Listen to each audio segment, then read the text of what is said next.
पुण्याचं पालकमंत्रीपद कुणाला मिळणार याबाबत चर्चा सुरू। अजित पवार आणि चंद्रकांत पाटलांच्या नावाची चर्चा। आपापल्या पक्षाच्या नेत्याला पालकमंत्री करण्यावर कार्यकर्त्यांचा जोर। स्थानिक स्वराज्य संस्थांच्या निवडणुका असल्यामुळे अमरावतीत भाजपचाच पालकमंत्री होईल, प्रवीण पोटे यांना विश्वास। शरद पवार रविवारी मार्कडवाडीला जाणार। ईव्हीएम विरोधात आंदोलन करणारं मार्कडवाडी हे देशातील पहिलं गाव। राहुल गांधी आणि इंडिया आघाडीचे नेतेही लवकरच मार्कडवाडीला भेट देणार आहेत। मनोज जरांगेंचा राज्य सरकारला नवा अल्टिमेटम। 5 जानेवारीपर्यंत मराठा आरक्षणाचा विषय मार्गी लावा, अन्यथा मराठे पुन्हा आंदोलन करून सरकारला घेरणार, मनोज जरांगेंचा इशारा। मुख्यमंत्री आणि उपमुख्यमंत्र्यांनी गोरगरीब जनतेला न्याय द्यावा। पुन्हा मराठा समाजाच्या विरोधात गेलात तर सत्ता चालवणंही कठीण होईल, मनोज जरांगेंचा इशारा। माजी आमदार शहाजी बापू पाटलांचा पुतण्या सागर पाटील यांच्या गाडीवर अज्ञाताकडून दगडफेक। कार्यकर्ते कार्यालयातच असताना हा प्रकार घडला। पोलिसांकडून दगडफेक करणाऱ्यांचा शोध सुरू। रत्नागिरीत कोकणातील महाविकास आघाडीच्या नेत्यांनी एकत्र येत केलं ईव्हीएम विरोधात आंदोलन। ईव्हीएम नको, मतपत्रिकांवर मतदान घ्या, अशी घोषणाबाजी। राज्यभरात तापमानात घट होण्याचा अंदाज। सोमवारपासून तापमानात 4 ते 5 अंश सेल्सिअसने घट होण्याची शक्यता। येत्या 2 दिवसात कोकण आणि मध्य महाराष्ट्रात तुरळक ठिकाणी विजांच्या कडकडाटासह पाऊस पडण्याची शक्यता।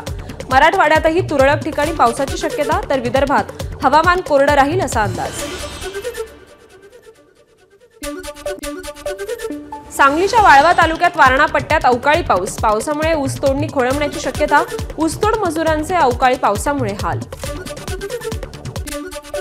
अहिल्यानगरमध्ये झालेल्या पावसाचा कांदा उत्पादकांना फटका। कांद्याच्या पोत्यात पाणी शिरल्यानं शेतकऱ्यांचं मोठं नुकसान।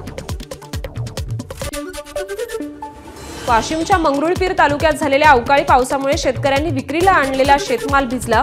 शेतकऱ्यांचं मोठ्या प्रमाणात नुकसान। यवतमाळमध्ये पावसाची हजेरी। अचानक आलेल्या पावसाने तूर आणि कापूस पिकाला फटका, तर गहू आणि हरभऱ्यासाठी पाऊस फायदेशीर ठरणार।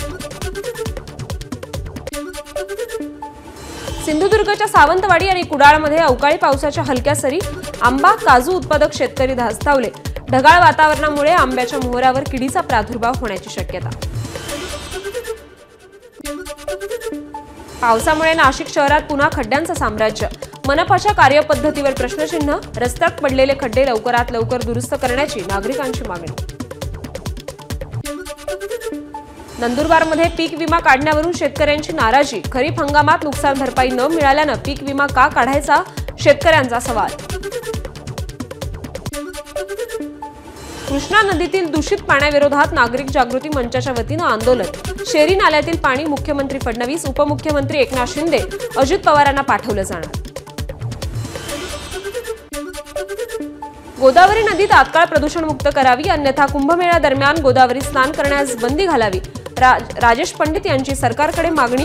गोदावरी प्रदूषणमुक्तीसाठी पंडित यांची हायकोर्टात याचिका। कोल्हापूर शहराच्या हद्दवाढी विरोधात कृती समितीचा तीव्र आंदोलनाचा इशारा। हद्दवाढीसाठीच्या प्रस्तावित 42 गावांना 6 वर्षात निधी न दिल्यानं विकास रखडल्याचा कृती समितीचा आरोप।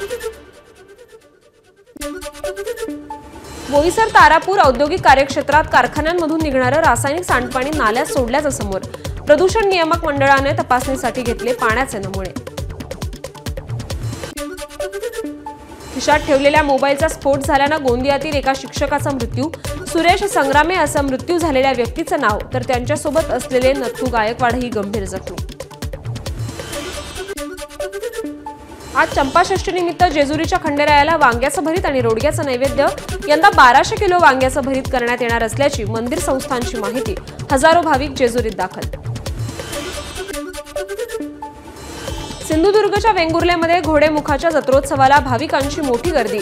शेकडो भाविकांनी कोंबड्या घेऊन फेडला नवस।